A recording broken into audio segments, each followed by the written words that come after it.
Bismillah, Assalamualaikum warahmatullahi wabarakatuh. Alhamdulillah wassalatu wassalamu ala rasulillah amma ba'du. Ini kita mulai pelajaran tafsirnya sampai pelajaran 17. Sepertinya juga tidak akan habis ini pelajaran tafsirnya, tapi tidak apa-apa, tak sedapatnya saja. Baik. Di surat Al-Insyiqaq ini Allah Subhanahu wa taala menjelaskan kepada kita poinnya yang paling penting adalah tentang dua orang, yaitu orang mukmin dan orang kafir. Orang yang menerima catatan amalnya menggunakan tangan kirinya dan tangan kanannya. Taib.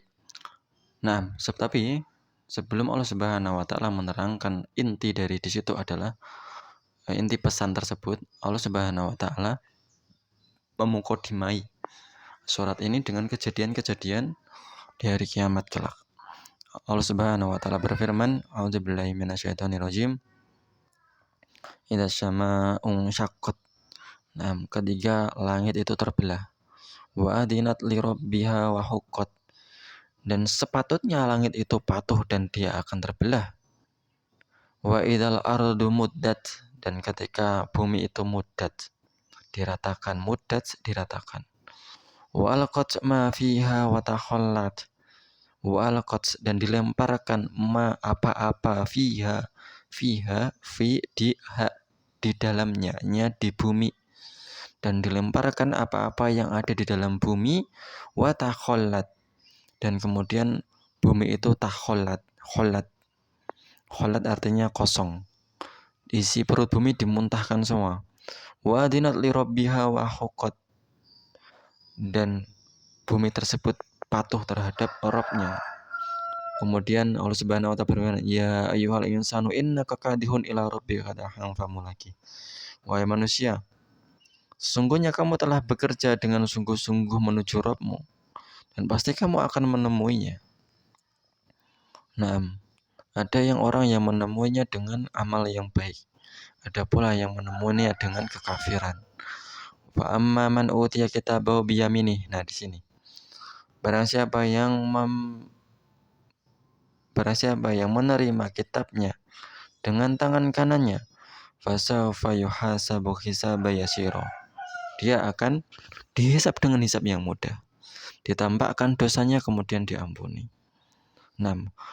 Wayang qalibu ila ahli masruro. Kemudian dia akan kembali kepada keluarganya dengan keadaan dia bersenang-senang, dia bersuka cita. Wa amman utiya kitabahu wara'a dhuhri. Dan barang siapa yang menerima kitabnya dari belakang punggungnya, fasawfa yata'u zubura. Kemudian dia berteriak, fasawfa yata'u zubura, dia celakalah aku. Wa yasla sa'ira, dan pasti dia akan masuk ke dalam neraka. Innahu kana fi ahlihi masrura. Sesungguhnya dia kana dahulu ketika dia di dunia bergembira dengan orang-orang kafir. Innahu dhanna alla yahurun. Dia menyangka dia sekali-kali tidak akan kembali kepada Rabbnya. Bala inna rabbahu kana bihi basira. Bahkan sesungguhnya Rabbnya itu selalu melihatnya. Baik. Faedah dan kesimpulan dari ayat ini, yang pertama, kejadian di hari kiamat, di antaranya langit akan retak, pecah, terbelah karena perintah Allah Subhanahu wa taala, dan pasti langit akan memenuhi perintah tersebut. Sebagaimana bumi dihamparkan dan dikeluarkan isi perut bumi, gunung-gunung, bangunan, semuanya rata. Yang kedua, manusia berjalan menuju Allah Subhanahu wa taala di dunia ini.